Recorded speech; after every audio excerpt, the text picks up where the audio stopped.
మహిళలను అగౌరవపరిచే సాంప్రదాయం కాంగ్రెస్ పార్టీలో ఉండదని, కాంగ్రెస్ పార్టీలో ఉన్నత పదవులు అనుభవించిన సబితేంద్రారెడ్డికి ఆ విషయం తెలియదని కాంగ్రెస్ పార్టీ రాష్ట్ర యువజన నాయకుడు చిలకా ఉపేందర్ రెడ్డి అన్నారు. కొత్తపేట చౌరస్తాలో ఎమ్మెల్యేలు కేటీఆర్, సబితేంద్రారెడ్డి కాంగ్రెస్ పార్టీ నాయకులతో కలిసి చిలక ఉపేందర్ రెడ్డి దిష్టిబొమ్మను దహనం చేశారు. ఓ దళిత వ్యక్తి అయిన బట్టి విక్రమార్కని కాంగ్రెస్ పార్టీ సీఎల్పీ లీడర్గా చేసే సబితేంద్రారెడ్డి 12 మంది ఎమ్మెల్యేలను బీఆర్ఎస్ పార్టీకి జాయిన్ చేయడానికి ముఖ్య పాత్ర పోషించిందని ఉపేందర్ రెడ్డి విమర్శించారు. కాంగ్రెస్ పార్టీలో ఉన్నత పదవులు అనిపించిన కాంగ్రెస్ పార్టీపై విమర్శలు చేస్తున్న సబితేంద్రారెడ్డికి మళ్లీ అవమానించారని అనడం ఎంతవరకు కరెక్ట్ అని ప్రశ్నించారు. సీఎం రేవంత్ రెడ్డికి ఎక్కడా అవమానపరిచే విధంగా మాట్లాడలేదని గుర్తు చేశారు. కాంగ్రెస్ పార్టీ అంటేనే మహిళల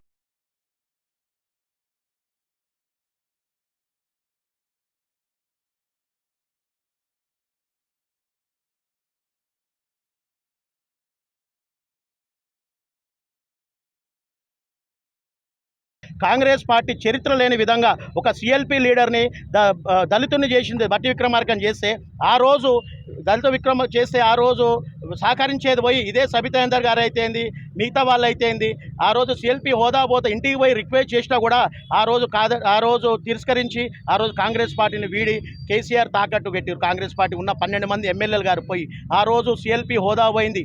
ఈ రోజు ఎంత హృదయంగా ఎంత బాధతోనున్న దళిత మన ముఖ్య డిప్యూటీ సీఎం గారు ఎంత విధంగా ఉన్నాడు. ఆ రోజు రేవంత్ రెడ్డి గారు కూడా నీకు మంచి భవిష్యత్తు ఉండదు. రేవంత్ రెడ్డి గారిని తీసుకొచ్చిన తర్వాత ఏమైంది మీకు తెలుసు కదా పరిణామం. అందరు కలిసి ఢిల్లీ పోయే సమయంలో ఢిల్లీకి రాకుండా ఆ రోజు పోయి కేసీఆర్ దగ్గర పోయి జాయిన్ అయిన తర్వాత టికెట్ వచ్చిన తర్వాత ఏకాకిం చేసిపోయారు. ఆ రోజు వీళ్ళందరూ కలిసి అయినా కూడా కాంగ్రెస్ పార్టీ బలంగా ఉన్నది. కాంగ్రెస్ పార్టీ కార్యకర్తలు చాలా బలంగా ఉన్నారు. ఇట్లాంటి కార్యక్రమాలు చేయొద్దు.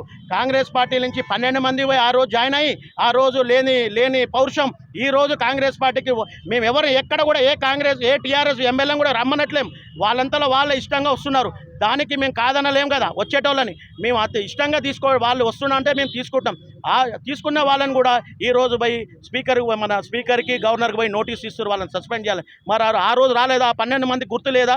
ఆ 12 మందిలో మొదటి వ్యక్తి సబితేందర్ గారే కదా ఆ రోజు మొత్తం లీడ్ చేసింది.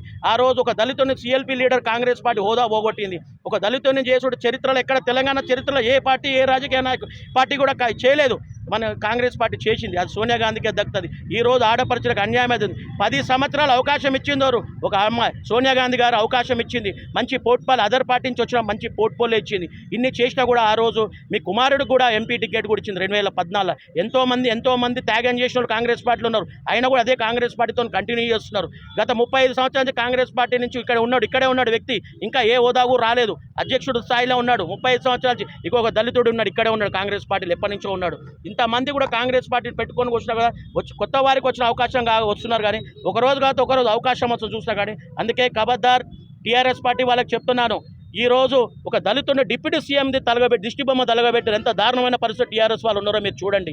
అందుకే చెప్తున్నాము, ఏనాడు కూడా ఒక పేరు వాడుకొని ఏనాడు కూడా ఈ విధంగా మాట్లాడిన వ్యక్తి అసెంబ్లీలో మనకు చూస్తున్నాం. బట్టి విక్రమార్క గారిని అయితే ఎంత హృదయం ఎంత అందరికీ ఈరోజు నిన్న తెలంగాణ మొత్తం ఎక్కడ చూసినా బట్టి విక్రమార్క స్టేటస్ ఉందంటే బట్టి విక్రమార్క గారు ఎంత బాధపడ్డారో, ఎంత తలుచుకొని బాధపడ్డారో. ఇంటికి పోయి బతిలాడొచ్చిన వ్యక్తికి కూడా అంత అన్యాయం చేసినట్టే మీరు చూడండి. అందుకే భవిష్యత్తులో కాంగ్రెస్ పార్టీ ఎవరి అయినా కాంగ్రెస్ పార్టీని ఎవరైనా బలహీనపరచడానికి ప్రయత్నిస్తే తప్పకుండా తగిన బుద్ధి చెప్తామని చెప్పి ఆర్కేపురం డివిజన్ మహేశ్వరం నియోజకవర్గం చెప్తున్నాం.